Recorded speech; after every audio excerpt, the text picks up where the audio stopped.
What's up, everybody? I'm John Middlekauff. You know what I need you to do.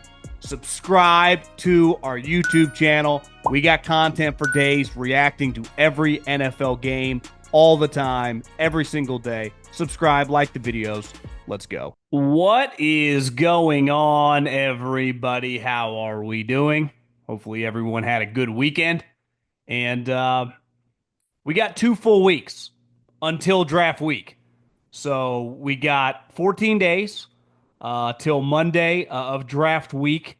And then we got a couple days of intensity till that Thursday night, which is always a really, really fun night. So we are headed down the home stretch. And I think what I'm going to try to do moving forward is any football podcast will have something draft related in it, some sort of draft daily, some sort of draft talk in each and every day moving forward. So we will discuss just some big picture stuff today with the draft. And then there was something with Woody Johnson that I wanted to hit on.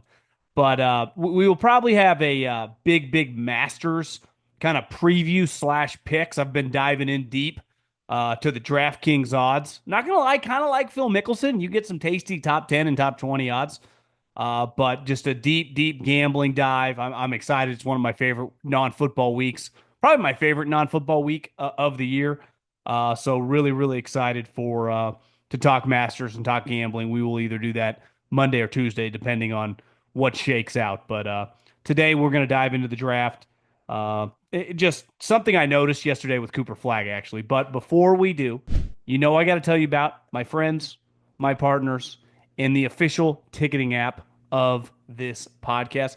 You know what's funny? I saw Alexander Ovechkin broke Wayne Gretzky's goal record in the NHL. I've been to one NHL game in my life. It was because of my friends at Gametime. I went to a game here at Arizona when they used to have a hockey team before Utah stole them, and the arena was at the club hockey arena, so it was like 4,500 people. That's where the NHL team played, and I saw the Washington Capitals. I saw Alexander Ovechkin. He didn't score that night, but the Capitals killed him. But I remember thinking, hockey is an incredible in-person experience.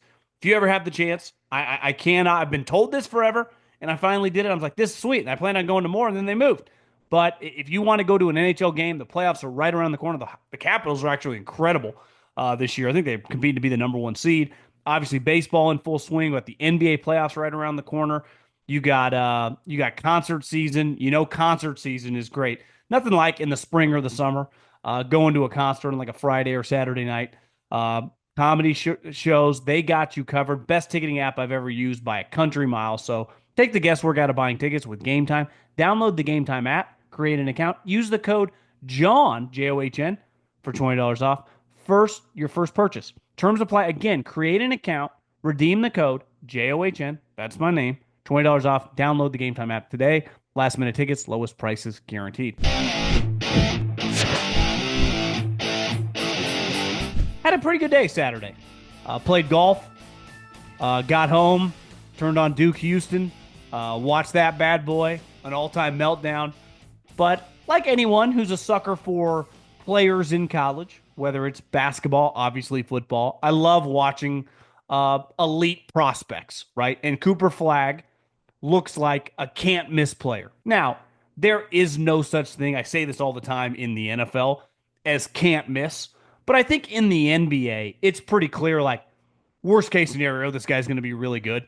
Like, there's obviously a big difference between, like, LeBron James and John Wall. But, like, John Wall is pretty good in the NBA until he started getting banged up.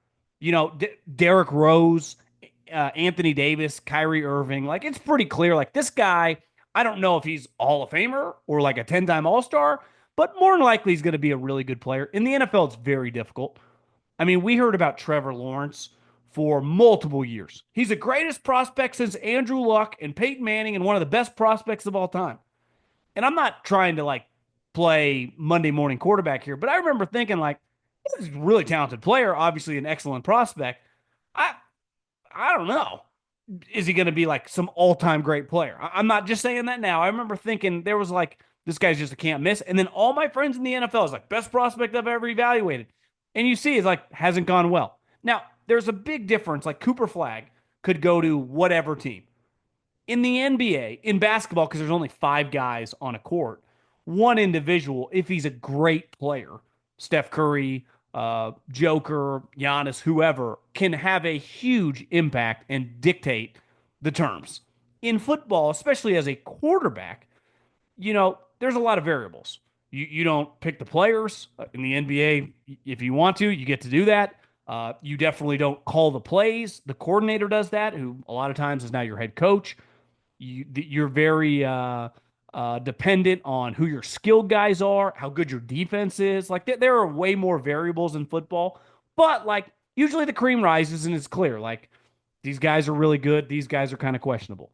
And you're watching Cooper Flagg. You're like, God, this guy. There's a lot of hype. Justified.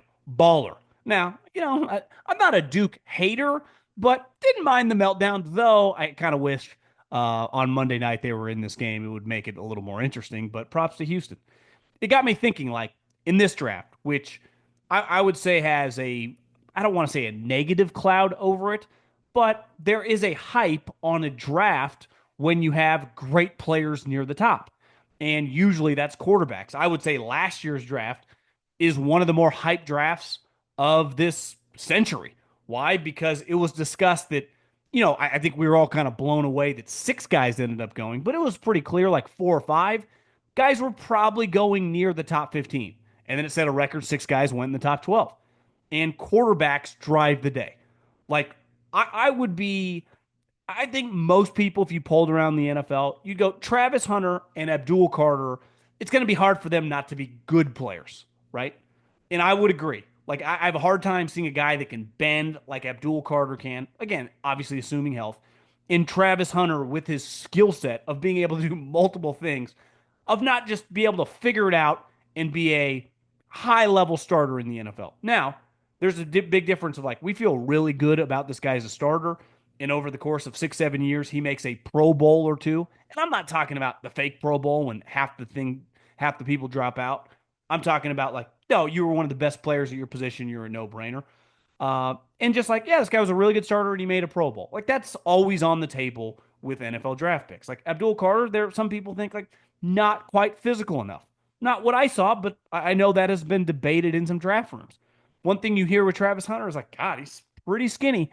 And there was this viral video of him at the showcase. I like Prime calling it the showcase of him running this route. Like, yeah, he's got skinny ankles. But here's what I'd say: it's like number one prospect, went to college. I watched him ball. Like, he's going to be good. Now, how good if he does become a wide receiver, which is very possible. Who knows how this is all going to shake out?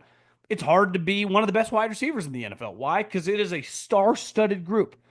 And at corner, it's just a tough position to play. We have seen a lot of guys that have focused on that position that we thought were like can't miss high level prospects, struggle. It's difficult. One, you're covering just star players every single week, and it's just naturally a hard position to play. So, the draft this year because of Cam Ward and now Travis Hunter after the Colorado Showcase is the betting favorite to be the number 2 overall pick. So by all signs, I mean, Cam Ward is going to Tennessee.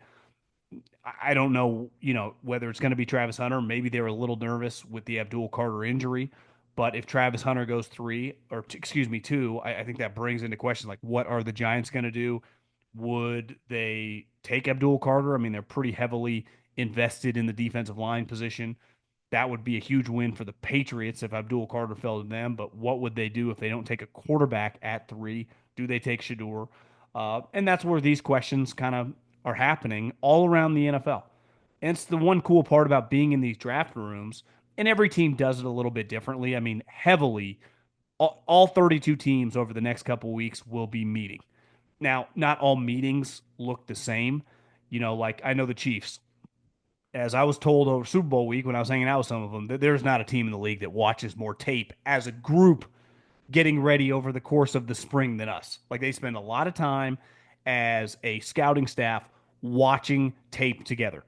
And their coaches get intermixed in and out, but it is Veach and the scouting staff really driving and dictating the terms when it comes to picking the players. And some teams are very, very coach dependent, right? The coaches have a lot of juice. And the assistant coaches, obviously the coordinators, and the position coaches have gotten heavily involved in this process over the last month. And they are coming in with opinions that might differ from the scouting department. Like, think about it. If you have, like, if you're a college scouting director and you have loved like 10 different guys all season long, and you have been evaluating them. You've gone into their schools. You've met with the players at the senior bowls, at the all-star games, at the combine. Like, you've spent a lot of time. The coaches kind of helicopter in at the combine, kind of, but they haven't really watched any of these players. The big misconception, head coaches, like Andy Reid is pretty dialed into what's going on in the college landscape. It's just games are on constantly.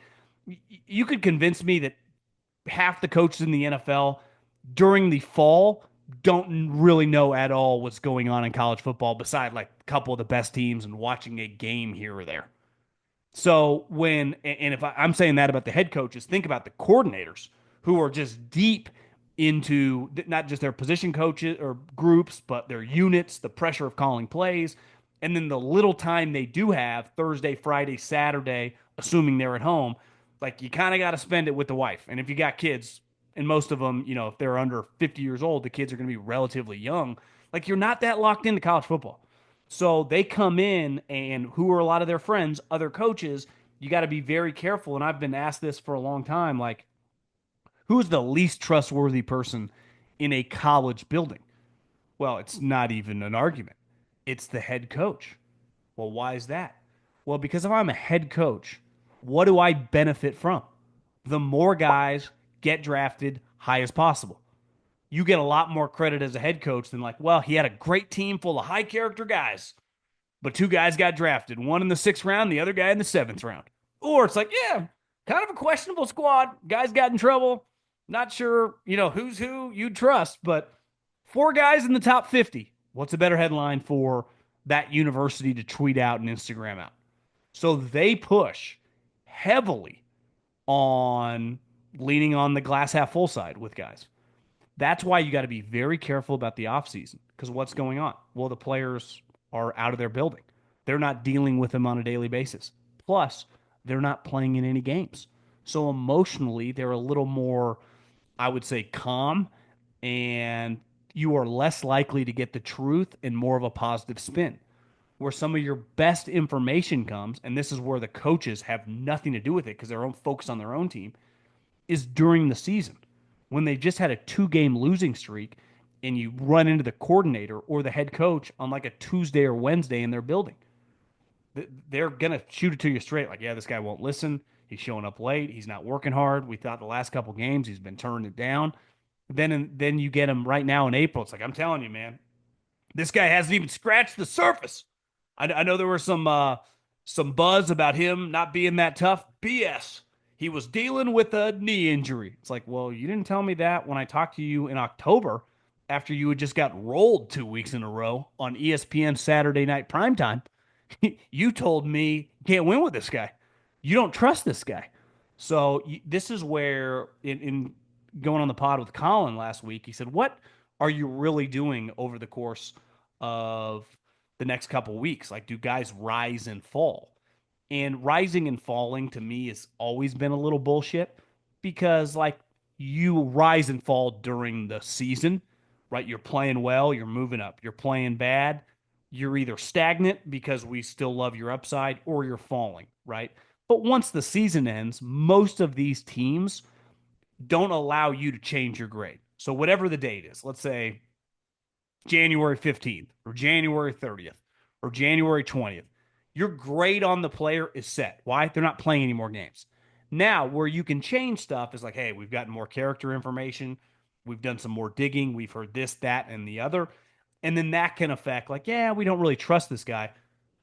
But it's not based on because, yeah, we don't think he can play. Like, we all watched him and we don't trust some other stuff. Now, where it gets weird is when the assistant coach, the quarterback coach, and the coordinator start ganging up on the scouting staff like, yeah, we disagree with this. We love this guy. Sometimes it works. You know who banged the table for Brock Purdy? Brian Greasy, who actually just quit football because he was tired of grinding so much. Don't blame him. I'm already rich. I mean, to work 90-hour work weeks is insane when you get into it like in your 50s. Like, so I got a lot of respect for him to even attempting it. But like, I don't think Purdy, I think there's a decent chance Purdy's not drafted if the coaching staff doesn't get super involved. And the 49ers are a very, very coach influenced team. Kyle Shanahan and his group have a lot of juice. So, like, and obviously, last pick in the draft, it's not the end all be all either way. But, I just think all these teams are trying to figure that out. The fight for the jacket is on in Augusta. Get in on all the action at DraftKings Sportsbook. From the opening round through Championship Sunday, DraftKings Sportsbook has you covered with live betting, player props, and so much more. Have you never bet on golf before? Don't worry, I got you covered. I love it, and I do it all the time. You just have to pick a simple golfer to win the tourney and make your pick. It's that simple. They also got top 10s, top 20s, head-to-head, a lot of different options. Here's something special for first-timers. New DraftKings customers bet $5 to get $150 in bonus bets instantly. Download the DraftKings Sportsbook app and use the code JOHN. That's code JOHN for new customers to get $150 in bonus bets when you bet just $5. Only on DraftKings. The crown is yours. And the other thing you're going to hear a lot about is these 30 visits. Some people call them top 30 visits. That would obviously insinuate that these are your top players. And people in the NFL often push back against that because it's not your top 30 players. You just are allotted, as an NFL team, 30 prospects are allowed to come to your building and spend, when I worked in the NFL, it's 24 hours. Maybe it's a little more now, but you basically spend the day. Maybe you fly in at night, you stay at the hotel. A guy like me, someone on the scouting staff, or maybe a coaching staff, picks the guy up from the hotel, let's say 6:37 in the morning, come to the building, and you basically spend all day with the squad. You are meeting with the coaches, the head coach, the coordinators, the position coach, probably the GM, the scouting staff, the trainers, maybe the weight room staff. And depending on, like, I could bring a 6th-round pick because I got question marks on their character and we really like the player. Or I'm definitely bringing some guys that I plan on drafting in the top couple rounds. In my experience, the owner meets with that guy. I know sometimes you read owners are at the combine. With the Eagles, I've never seen that. I know Jeffrey went, I think, when they were going after Carson Wentz, but for the most part, Jed Yorks, the Cronkies, like these guys aren't going to the combine. But if they have an office at the building, and it's like, yeah, we're bringing the guy that we might draft with the 14th overall pick. I think it would be kind of gross negligence for that guy not at least to talk with them. And again, they're not breaking down like, what coverage were you doing on this play? It's more just probably talking to him as a guy. And then any troubled player, you really want to get to know him. Now, I do think this is where, having a good feel for the youth, because I'll never forget, like, when I did it, and I used to, for a couple of years, like, I was a big part of picking guys up, bringing them around, walking them around the building. You just spend a lot of time with them and take them from spot to spot, and then, go to lunch or dinner with them in the city with some of your coaches and get a free meal, which, when you're making 40 grand, it's like you'd never complain about. But I do think that you got to be careful. Bobby Wagner was a guy, obviously a big time player in college, but he was at Utah State and he came in on a building or on a visit. And I remember he had a Ninja Turtle backpack, and I remember thinking like, this guy's gonna pull this next Ray Lewis. You think Ray Lewis rocking a Ninja Turtle backpack to an NFL team? And you got to be careful about certain, like, obviously it didn't matter at all. I mean, sometimes young people that are just not, quote unquote, your generation or whatever. Not that my thought on that had any impact on him as a guy, but I just remember thinking that. And I remember after, like, a couple years later, it's like, yeah, he's one of the best players in the NFL. Some dudes just like different shit. So you got to be the one thing that's a tell all to me always is, and you don't know, like, as fans, but for coaches and for staff, when you've been, like, to me, if I'm Travis Hunter, I'm clearly have no red flags, right? I'm just a good guy, high character, like, great player. I can show up to your facility. Let's say the Giants bring me in or the Browns. Like, I can wear whatever I want, sweats, normal clothes, Colorado gear, like, it doesn't matter. But whenever there's a guy that has like off the field questions, like red flags, and he shows up in a suit, you're like, that's kind of a problem. Like, what are you trying to hide here, buddy? And they're on their best behavior. It's like, bro, just admit or be honest about whatever happened. And I remember Lombardi used to say this all the time back when he was a podcaster. Uh, like we already have all the answers to the tests, so we're not looking for your opinion on it. Like when we ask you a question, like we already know what the answer is. It's just going to be interesting which route you go. Now it does feel like at least near high in this draft, there aren't a lot of question marks off the field.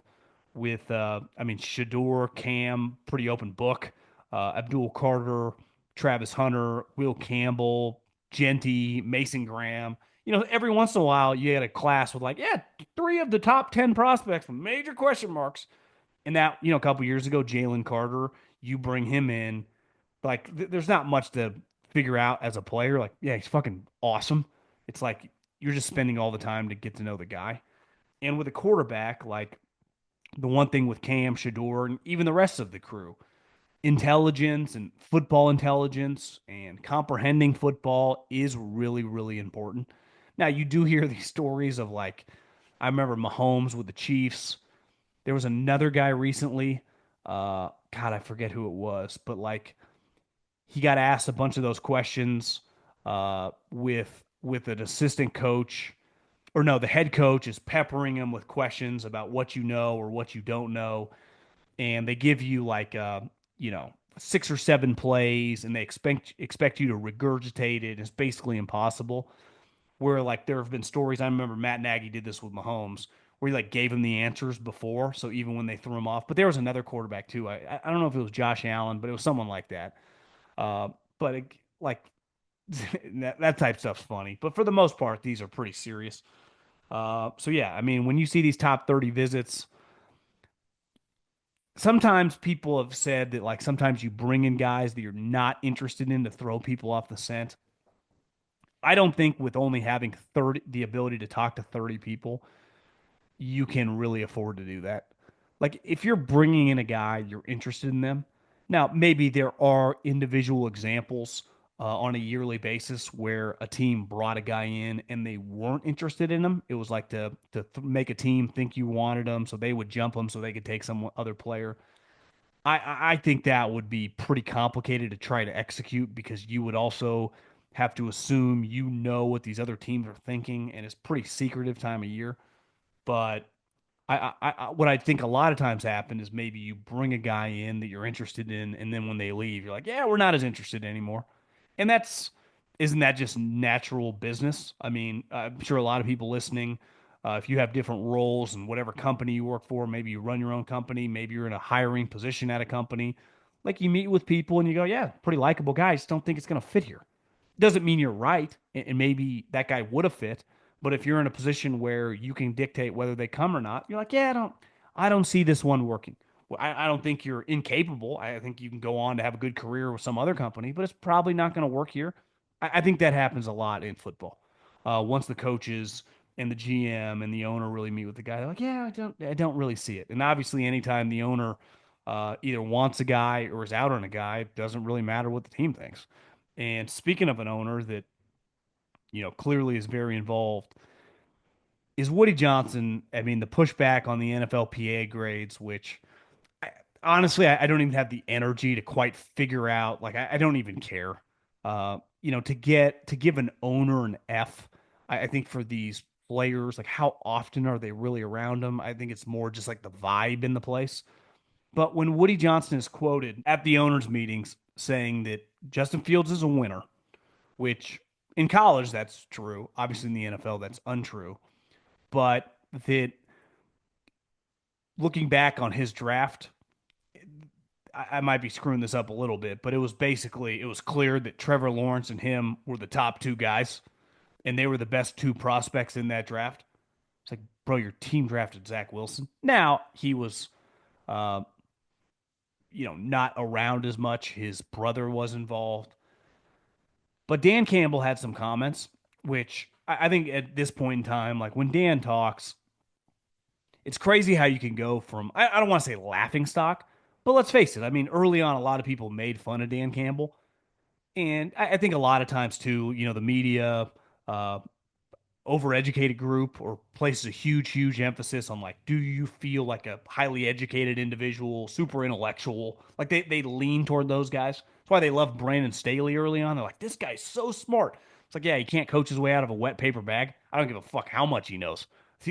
Send the limo to that guy's house on game day because I want to make sure that he's there so we can kick his ass. And the Dan Campbell types are usually not going to be like, immediately the media's favorite. They lean toward like nerdy guys. And I would say several years later now, I would say Dan Campbell's respect level, just with everyone around the NFL, is pretty high. So like when he talks, and I've watched a lot of his press conferences, like Dan Campbell's a really high level guy, and it's pretty obvious like his whole thing isn't just out toughing you, even though that's a huge part of his coaching ability. It's no different like the Harbaugh brothers, like toughness. Like these guys are sharp, man. They kind of know what they're doing. They might do it in a little different way, but like I don't sleep on them. And he had some comments that basically Aaron Glenn's this guy that if Aaron Glenn can't turn around the Jets, no one can. And I totally like understand backing your guy and believing in your guy. And clearly, Aaron Glenn's a really impressive coordinator. I mean, what he did down the stretch with me and you playing defense was awesome. Hard to not root for Aaron Glenn. But like, let's look at the Lions situation when those guys got to take over. It doesn't really look like the Ford family was dictating everything they do and is like telling them to do this or not do that. And so Aaron Glenn and his coaching staff could be awesome. It's really hard to overcome Woody Johnson. And he's not going away. When you think meddling owners, I would just say like he's kind of feels a little there are, I'm not saying this is purely apples to apples here, but it does feel like there's some Dan Snyder stuff going on. Like just a little too involved and knows fucking nothing about anything when it comes to football. So if Aaron Glenn can turn this thing around, it would be an incredible accomplishment. It really would. Because it's not just building a football team, it's overcoming the owner. And if the Jets are kind of the new Washington football team, Commanders, because of ownership, like I don't think it's random these last 15 years have been pretty ugly. Because you don't overcome that guy. Because he's just always involved. He's always giving you football opinions, which it's his team. It's his prerogative. He can do whatever he wants. But like you see this guy's quotes, it's like, bro, let's just stay on the sideline, my man. Collect the checks and enjoy.